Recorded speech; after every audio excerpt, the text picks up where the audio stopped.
What is up, everybody? Joe Sib here with you and my co-host, Anea Bogue. Rad Parenting, kicking it off. Gotta welcome Anea back. Last time we talked, you're getting ready to go to Guatemala. Yep. You're going to be down there for about how many days? 8 days. 8 days. Mm-hmm. And you know what's funny is I got a few emails from our listeners. How was Anea's trip? How nice. Isn't that cool? That's very sweet. Yeah, people reach out. I mean, it wasn't like a ton, so don't get crazy. But don't get a big head, Anea. Yeah. Nobody's thinking that much about you. yeah, but anyway, it was pretty cool that people were asking about you. Very kind. Thank you. And I want to ask you how the trip was. It was pretty intense. It was last time too, so I was a little bit more prepared this time because going into a third world country is definitely a shift in perception and just preparedness and everything. But it was amazing because mostly I usually come back from Guatemala really inspired because, as you know, I work a lot. But when I see the impact of our program and in third world conditions, the impact is just so profound. We also have a new boys program there this year for the first time, so. We're in more schools, and just to see these children and how it's changing their lives. And I would say probably the most impactful experience I had when I was there, I'm going to try not to cry, but the last day I was there, we actually went to a local orphanage where our program is running, and it was just, these girls' lives are being impacted by the program, and that's really great, but just know how difficult it was for me to leave there and not be able to take them with me. Yeah. You know, it was just really, really, really a beautiful trip. They are beautiful people. They are so happy in spite of having so little. And so it's also always really important for me just to put my own life in perspective by going and spending some time there. So it was really great. I love that, you do this trip. Since I've known you, I think you've done it 2 times, 3 times? Yeah, this was my second time. Yeah. I love that you keep going back, and I can just tell from just your body language that a trip like that definitely mentally, spiritually, and physically. Yeah. Well, also tapped me physically because I did end up getting sick at the end. My body is not yet you're eating crackers right now? That now? is why I'm eating crackers, because there's not much else I can eat yet, and it's been several days. Wow. But anyway, all good. It's the unintentional quick weight loss plan. Yeah. I always say like when you go through that, when you get that stomach virus, like everyone's always usually super bummed, but for me, because I'm so vain, I'm like, dude, I lost 10 pounds. Dude, you look great right now. You look, Joe, what happened? I'm like, got sick, bro. I'm the only one that when I get food poisoning, I'm almost like Karen has said, she's like, oh my God, I feel so bad for you. You're sick. And then while I'm sick, I'm like, I'm going to lose 10 pounds. So stoked right now. I'm going to look so great after this. Yeah. Do we have a wedding coming up? Take a photo of me quick. Yeah.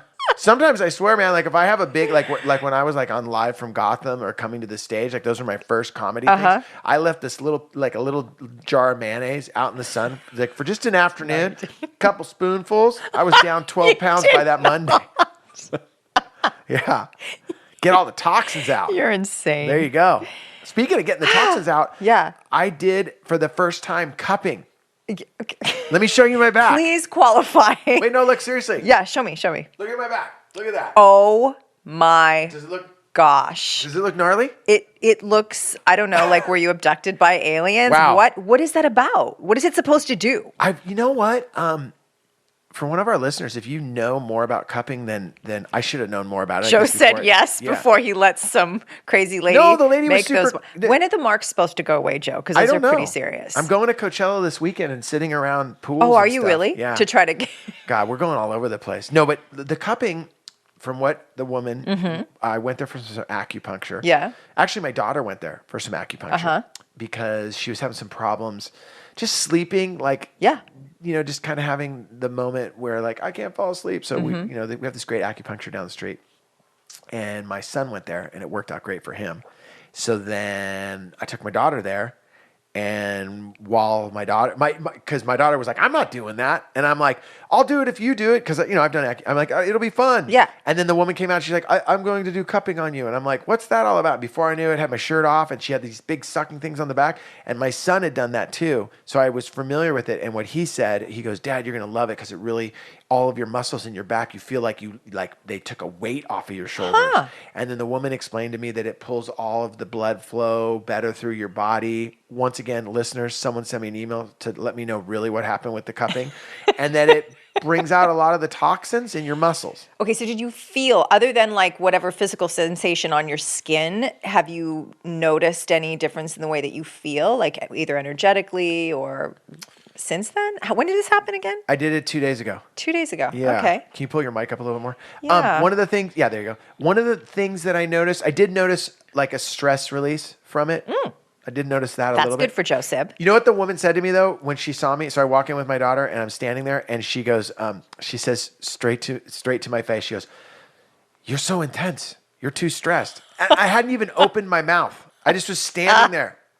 Yeah, Joe, it's pretty evident. And I was like, really, is it that bad that you like? I'm just standing here and you already are like, this guy needs to have these sucking devices all over his back. It was really quick the way she did He's it, but like, it did make a cupping difference. stat. Yeah. I was like, wow. And Karen said, "See, I tell you, people can pick up on your energy." And I hadn't even said anything. Wow. I guess that energy was coming off. So that was cool. And the last thing I'll share with you guys. And I don't know if I've even mentioned this on the show that we're going to Coachella this weekend. By the time you guys are listening to this. No, this is the first I'm hearing. Yeah. So I don't think you have. By the time you're listening to this, I will have already been in Coachella for, we usually put the show up on Sunday. I'll probably put it up earlier. So I don't know. I'll have been out there. Either way, I will be sunburned, dehydrated, and covered in dust. So I'll be out there for about 3 days by the time you get this or by the time you're listening. So that's the first weekend of Coachella. And it's the first time I'm going to Coachella where I don't have a band on it. With my music and Saiwan Dummy. I've had Flogging Molly on the tour. I've had Gaslight Anthem. I've had Go-Go Bordello. This is the first time that I'm actually going just to hang out. Beyonce's not on your label? Yeah, Beyonce's not there. But she's not going to be there now. Lady Gaga replaced her.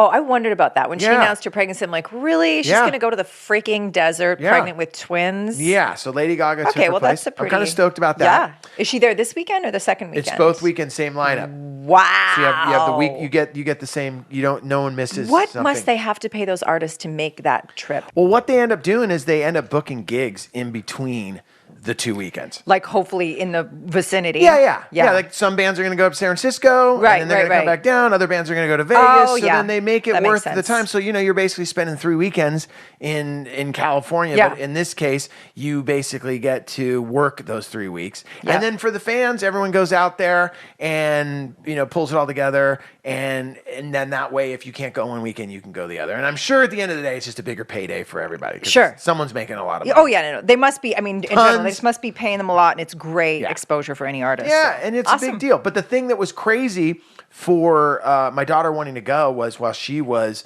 talking to me about going, she one day approached me. It was like, I want to say like January, February, probably sooner than that. Yeah. And she came home, she said, "Dad, I want to talk to you." I said, "Yeah, what's up?" And she's like, breaks out her computer, has a full PowerPoint presentation. Of course she did. No, I'm not making this up. No, I believe you. I mean, the only thing missing the only thing missing was the projector to show an auditorium. I'm watching this thing, and I got to be honest. While I'm watching the thing, before it even started, I want to go to Coachella, and these are the reasons why. Yeah. In my head, I'm like, oh my God, this is so cute. I love the fact that she pulled this together. My daughter's doing a TED Talk to go to Coachella. I love it. And basically what ended up happening, though, is as I was watching it in my mind, I'm like, there's no way you're going to Coachella by yourself. You're 15 years old. Right. I'm like, hey, I'm a very supportive parent, but I'm also not crazy. I'm not crazy. Yeah. I'm not letting her go with her and a friend to Coachella. Yep. Sorry. Yep. Not going to happen. Yep. Well, as the PowerPoint presentation continued, started seeing photos of Karen and I together. And it was almost like she did this crazy photo thing where now we're at Coachella. Now, I've been to Coachella, like I said earlier. She photoshopped me in to certain shots. We're going to have a great time. There's a VIP tent for you guys. Oh, my gosh. And then, of course, she knows because, of just her growing up and her, living and being a part of the music business since she was a little kid. She's like, "Dad, everyone at Golden Voice, they'll hook you up with tickets." And I'm like, honey, I wish they'd hook me up with tickets. But she's like, "Well, you can at least get them so that it doesn't sell out." Wait, so was there a financial plan attached to this whole thing? Did she have a little spreadsheet for that? That's where the pitch kind of ended when the money got involved. Yep. But the thing that I loved about it was she said, "I would like you and Mom to take me and my friend out there, and this is how, I'll make it work." And she also said this will be my birthday present for turning 16. She's impressive, Joe. And I was like, you know what? She doesn't want to have some big party. She just wants to go to Coachella with us. And it's great because ever since I said yes, it's just been an ongoing thing at the house, looking at the bands that are playing, what times, or they don't know what times yet. But we leave Thursday to go out there, and we're staying. We got a place to stay, and then we got the whole hookup to go to the shows. I mean, the thing that's crazy though is I've been to Coachella like 3 or 4 times because I've always had bands on it. Flogging Molly, Go Go Bordello, Gaslight Anthem. I think I mentioned that. So I've always been there working. Yeah. I have never gone there just to hang out. Pure enjoyment. Yeah. You know what I think would be cool, and I think that our listeners would probably appreciate it, is if for me to leave messages from there, and we'll play them of me just crying in the background. Okay, maybe. I was thinking, how about just like, and I know Karen will be helpful with this, is just like eyes and ears open of like some of the maybe good things and more scary things that you see with the young people there. We did the show before about like kids going out to the Warped Tour. Yeah, Warped Tour. So I think it might be cool to arm parents with like, if your kids are thinking about going to Coachella, here's how you can best prepare them to make sure they get there and back safely. Yeah. know? I mean, we have a full plan of going. I mean, because of growing up in the entertainment business and growing up with going to shows, she already kind of knows an idea of how it's going to operate there. Because, I'm not going to be going to see all the bands that she wants to see. Like I've already told her, I'm like, hey, when you roll over there, you'll be rolling over there at one time. I'm going to be rolling over there at a different time, and I'll be showing up later, and then we'll leave together at the end of the night. So we have that. Her and her friend have a whole plan about it. We have a whole plan about communicating to one another because the cell reception is shoddy out there. Yeah. How to meet each other after shows, how to meet each other after sets, how no one's leaving. Yeah. They have to stay together the whole entire time. She's with her friend. And it's funny though, because as we've gotten closer and closer to the show, my daughter keeps saying to me, she keeps saying, Dad, I don't know how I'm going to be after the first day. And I'm like, you signed up for this, man. Yeah. Like I've never been to Coachella. I've been to Coachella. I'd go max one day. Yeah. I'd see my band and then I'd split. Sure. I'm out there this time 4 days. You're a brave soul, Joseph. But it's funny because the things you do for your kids. Yep. I would never. What's happening with your son? Well, you know. all are we gotta away. figure that out. He's staying with friends. Staying with friends. He's stoked. Okay. So there you go. Let's get to it. With all that said, that is the recap in Anea's trip, my trip to Coachella. And you're looking for a pen? Okay, I am. There you go. I need a pen. Because as you talk, I think of ideas. Oh, and I want to let you know, too, I showed it to you for our listeners. We're almost done with the new studio. That's very exciting. I like it very much, and I'm excited because we're going to have a camera in there. It's going to be great. And so we can do a lot of video, and so our listeners can not only hear us, but see us. With all that said, that was probably the longest that we've ever ran with just us talking back and forth and catching up on news, but I haven't seen a name. Give us some feedback on that. Yeah, sorry. If you're like, could you guys just get to it a little quicker? And we will get to it, right? This podcast is brought to you by The Answer Company, Thomson Reuters. From disruptive technology to regulatory complexity, your professional world becomes harder to navigate every day. It's why the need for trusted answers is greater than ever. Make confident business decisions with Thomson Reuters Solutions, powered by Reuters News. Get the intelligence, technology, and human expertise you need to find trusted answers at tr.com. Do you ever feel that you do not have enough time in the day to do what you're supposed to get done? You're going to work, you're maybe trying to hit the gym, but you forgot that, I got to pick so-and-so up from daycare. I got to get my dad over to his doctor's appointment. I wanted to pick up the house before I left. Wow, check it out. How am I going to get everything done? Well, I'm going to tell you right now. Go to care.com. Care.com. Care.com is the world's largest digital marketplace for finding and managing family care. That is right. Family care needs can be unpredictable. You got sick kids. You need someone to stay home. Man, both parents are out there trying to make a living. Your kids get sick. Who's going to stay home? Who's going to miss out on that cash? Now you go to care.com and they'll have someone for you that can look after your kids. Don't stress your life away. Seriously, most working parents worry about their kids every minute of the day. You're more at ease and more focused when you know your kids or your parents or even your pets are well cared for. Best part is this, care.com provides access to a variety of background check options you can purchase to help make sure that you're making the best hiring decision. That's my favorite part right there. they're letting you know there's a million different things for you to check out on the background check options so you know who's going to be there with your kids or with your parents or with your pet taking care of the situation. Care.com. Check it out now. If you go to care.com right now, you ready for this? To save 30% off care.com premium membership, visit care.com/rad parenting when you subscribe, and you're going to get 30% off. Like I said, the world's moving a million miles an hour. You just want to take care of your kids and all the responsibilities. Let care.com help. Right now, this is a letter that we got from one of our listeners, and I thought of it being a great topic. You can always email us at radparenting@gmail.com. And also, by letter, he means email. Yeah, there you go. Gosh, old school right there. Seriously. Someone sent us a letter, and it was a stamp.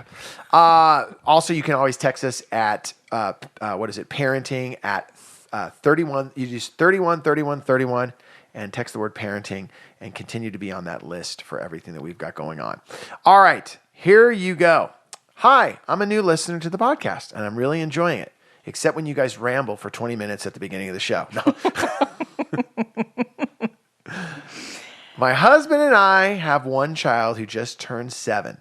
We have been debating having another baby for a long time now. I would love for you guys to discuss the pros and cons of different age gaps of kiddos. Keep doing what you're doing. Thanks. I like that. This is an interesting topic for you and I to tackle because we have such different age gaps with our own children. Well, that was the reason that I thought it would be such a topic that you and I could tackle, was because right now, with my kids, they're exactly 3 years apart. Mm-hmm. So I think that I could speak for, we planned it. Yep. We always wanted it to be 3 years apart. And then what I loved about your situation is they're 12 years apart. Which is very different than 3 years apart. Yeah. So what I thought could maybe be the germ of this particular letter or this email that we got from our listener is kind of just giving our own personal perspective and personal opinion. Yep. Because I think it's safe to say for Anea and I that we don't have, if you're looking for the answer of like, these are the statistics to prove that you should have kids this years apart. If that's what you're looking for, we don't have that. And I don't even know if that information really exists. Does it? Most experts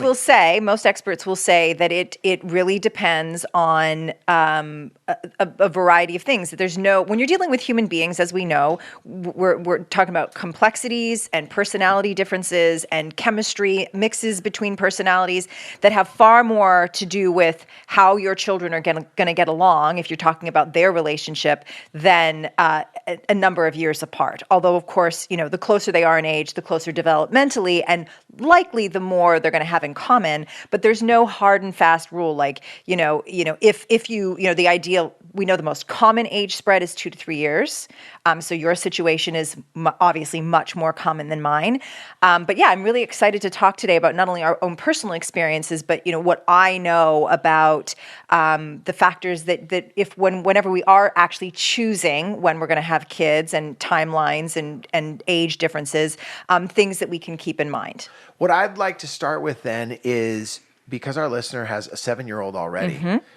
That's so 8-year gap. Let's just say 8-year gap right there. Minimum. Mm-hmm. Let's almost go into your situation before we go into maybe my situation. Sure. Because I think there'd be maybe some more questions there that could be answered that this listener and our listeners that are maybe looking at that age gap of 8 years, 9 years, 10 years. Yeah. The first thing I got to ask you is the difference in age, 12 years. Mm-hmm. And I just got to say, how tight are your 2 daughters with that difference between them? That's the first thing that goes through my mind. Yeah, it depends on the day. My little one definitely, like even just these last few days, I got back from Guatemala and my older daughter obviously has a very active social life, and she works a couple of jobs and blah, blah, blah. So she's kind of moving in the world very independently. So Pythia sees her a lot less than when, say, she had a regular school schedule. And so she'll immediately say, "Oh, Sissy, I missed you." Which is really sweet. So I think my little one very much looks up to her older sister. In our case, and I would really there's the challenges of having kids with greater age differences is you have to remember that the older child has had a long time getting used to just being an only child. Like that's their only reality, is mom and dad's attention is all focused on me. And I know with my daughter, my older daughter, that was definitely, when she was 12 and I was having a baby, I know, and she can speak to it now, that, part of her fear was, how is my life going to change? And will there still be time for me when this baby who's so needy and constantly needs mom's attention is going to be in the mix? And then what we had to, my husband and I were very conscious of not just turning. Of course, there was the benefit of, with a 12-year age difference, by the time she's 14 or 15, we have a built-in babysitter, which there's no question that my older daughter has been asked, as sort of her contribution to the family team, if you will, has been asked to help watch her sister on occasion. But we've been very, very conscious of the reality that we decided to have another baby. She did not make that decision. That's a great point, because that was something that right away I thought about. Wow. Younger sibling, all of a sudden you've got your older child working for you essentially to take care of your youngest child. And I got to ask the question, that sometimes can almost turn into, and we've all heard the stories that, my older brother really raised me because my mom and dad wanted to work so much. And if you ask the older brother who did the raising, or the older sister, in many cases, they're just like, not cool. Like, I lost my childhood experiences, many of which, in fairness, would have been in the best interest of their own individual development, because I was having to step up as a parent of sorts. And that's a different scenario. And the fact is, look, whatever scenario we find ourselves in, because I think when parents are leaning on older siblings, like, mommy's working 2 jobs, in a single mom situation or single dad situation, or, both parents just need to work a lot, and you're saying, like, we need you to watch your kid sister or kid brother for a couple of hours after school.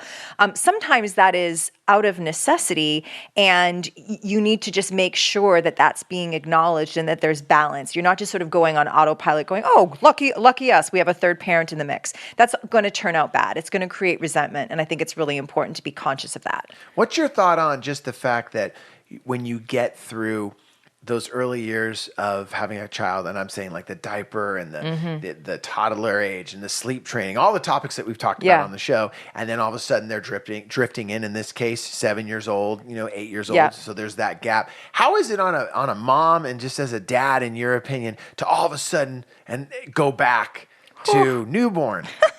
Because I know right now, if you told me, hey, newborn moving in tonight, I might be moving out. I don't. You know what I'm saying? It's a workout, and I have a friend that their children, they're about to have their second one, and they're only 2 years apart, so he's in the mix. Yeah. But that idea of suddenly having it to start over. This beautiful and wonderful race that we all love, not race, wonderful time. Yeah. I don't know why I call it a race, but sometimes it feels like a race. For you it is, Jeff. For me. The pace you keep. But how is that, as a parent, having to start that all over again? Would that be something that you might say take into consideration? Yes. And honestly, I feel like I'm a pretty conscious person and really thought through, like, okay, I do know that I want to have another baby, and, here's how it's going to look, and here's what I know now that I didn't know before. So there was all kinds of excitement around, like, there's things I know. I'm not going in blind this time. And I was really loved being pregnant, like the actual physical experience of being pregnant again and all of that. But I can, in total honesty, the first 3 months and that first month back, I was just like, what was I thinking? How did I do this to myself again? Because we do conveniently forget, just like you forget the pain of childbirth. Otherwise, we'd have, our population would be the opposite issue of not having enough people on the planet. We forget the pain of childbirth. We also forget those early years and managing, like, okay, so in my case, it was like, I have a 12-year-old that can fully communicate her needs and her wants and blah, blah, blah. And now here I have this little being that won't stop freaking crying, and I don't know what she wants. I am totally sleep deprived. So, but by the same token, if my oldest daughter had been 2 years older, I would have been dealing with a toddler that I was potty training and a newborn. And personally, I was just like not built for that. Do you feel, though, having that age gap the second time that you went around with having your daughter, that you were better prepared because you had the 12 years or in your case, 11 years to go, hey, if I do this again, or if I was to Yep. do this again, these are the things I would do different. Yep. These are the things I wouldn't stress Yes. on. These are the things I would stress on. Yes. Can you talk about that a little I bit? can, and I love that because it's a nice segue to what I think is like really the thing I feel most strongly about is that when you are, and hopefully you are having conversations with your partner, if you're even thinking about having a child or having more children, because more than anything, it has to do with the parents. We have a whole episode on that. You remember? The 9 questions. Oh, yes. No. To talk amongst yourself. I think it's episode 60. Yeah. 9 questions to ask you and your partner Yep. before having your first child. So listen to that episode ASAP if you haven't. Or while you're having your first kid. Yes. You don't worry. It is an episode you can skip over, but you address that one really good. So go back into talking to your partner. So I think that that's really important because the way that our kids, I just believe, we talked about parents as the radio tower in a variety of contexts. And in this case, it's like your mentality, your preparedness for how do we feel about the fact that there is either a 2-year gap or a 5-year gap or an 8-year gap or whatever?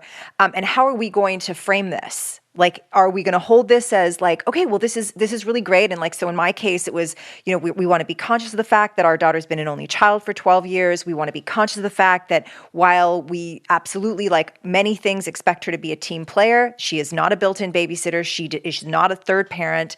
And so I think it's really, really important to make sure that you as parents are framing this, you're going to be a big sister, you're going to be a big brother, and really navigating. And the thing about, me having, say, 12 years or a set of parents having 5 years or 8 years or whatever is you've also grown more as an individual. So what you have the capacity to bring to the table is that much greater than it would have been. I was a different person 12 years down the road. I had done a lot of conscious learning and development for myself. And so I feel like there are absolutely things I brought to the table that were not available to me when my first daughter was born. Wow. So what I'm picking up from you right now, Anea, is it's really, as much as this listener is saying, hey, how do you feel about the age gap? Is there a certain age that you think is better than another? You're really putting it on the parents and where you are mentally, physically, everything. Yep. Bringing that all together before you start this second adventure with a new child. Exactly. Okay. Yeah. Because Wow. it's going to affect the energy, again, as the radio tower that you have in the household. If you are going, oh my gosh, this is too many kids at once. What did I get myself into? Blah, blah, blah. Too many kids at once. The kids are going to feel that, and I think it's just really important to go into parenting, to bringing a new human being into the world, eyes wide open and doing the very best we can to prepare ourselves, because everything flows from us as parents. And then beyond that, really, whether they're 2 years apart or 5 years apart, and those of us who have multiple children who have the same genetics growing up in the same house, and you see their differences, a lot of it, like any human relationship experience, is how does sort of her chemical personality, jive with the second sibling or the third sibling. And you're often going to see like the first and the third child are really close because their personality chemistry really, really blends well. And there's always been fighting between the third and the second child or whatever. That's where we're going to turn the corner right now and kind of segue before we get out of here with, I want to share with this particular question, this particular listener, because they're looking at an 8-year gap. Right. I have a 3-year gap with my kids, and I know you and I have talked that's usually generally 2 to 3 That's years. That's the most common age. Most common, 2 to 3 right? years. Yeah. Most common. Okay. So I think at that point, for this listener to hear and for anyone else out there, like, okay, so let's hear what it's like with the perfect gap.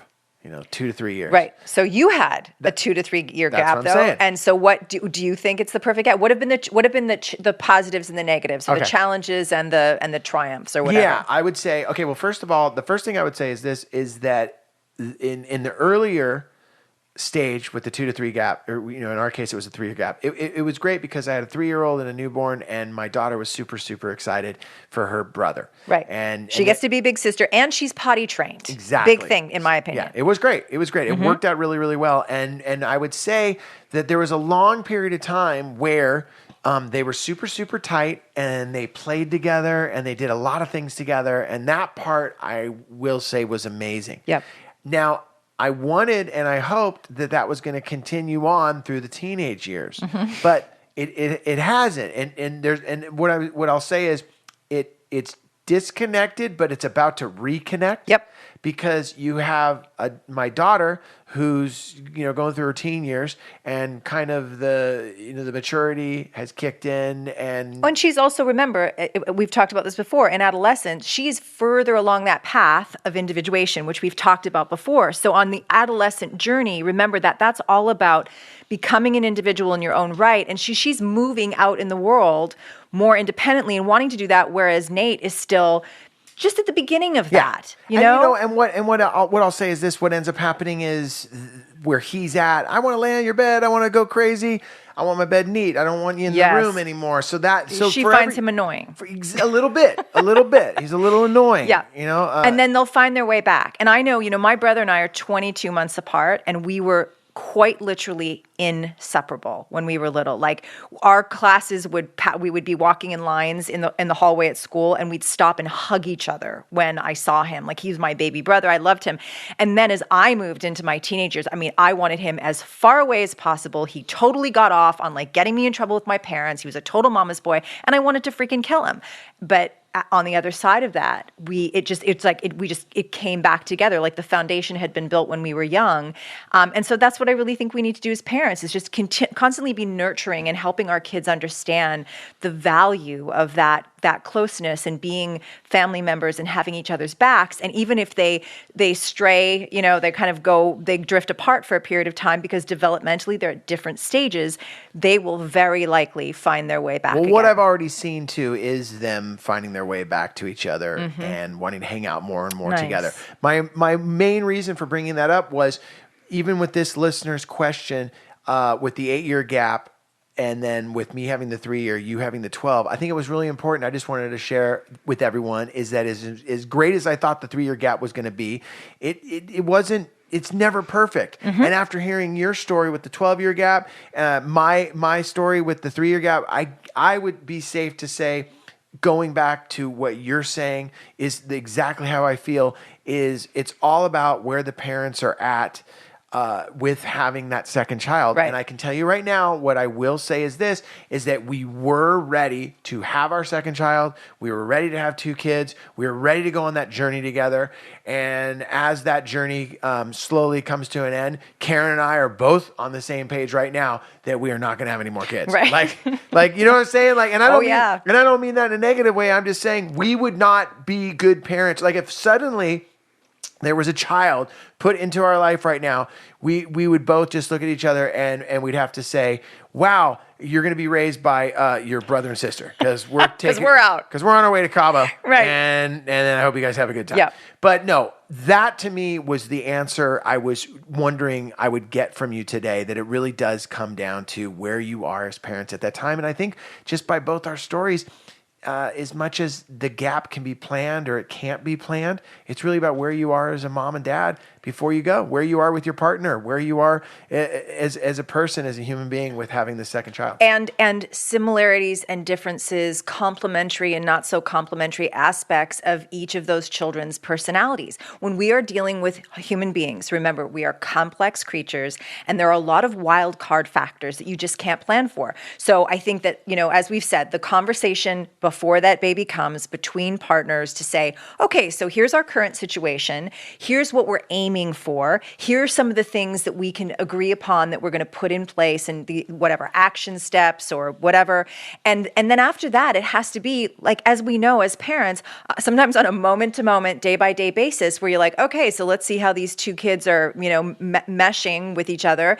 And then you do your best to set really, safe, and healthy environment that is going to allow both children with their unique personalities to thrive, and hopefully, establish a strong, solid relationship that is going to have ebbs and flows like all relationships. Love it.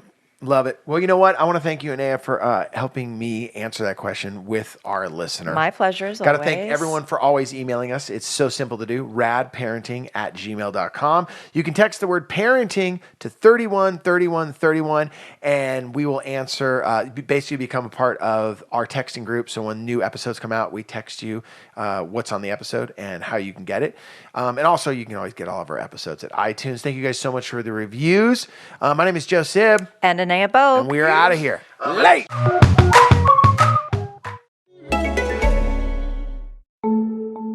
This podcast is brought to you by The Answer Company, Thomson Reuters. From disruptive technology to regulatory complexity, your professional world becomes harder to navigate every day. It's why the need for trusted answers is greater than ever. Make confident business decisions with Thomson Reuters Solutions, powered by Reuters News. Get the intelligence, technology, and human expertise you need to find trusted answers at tr.com.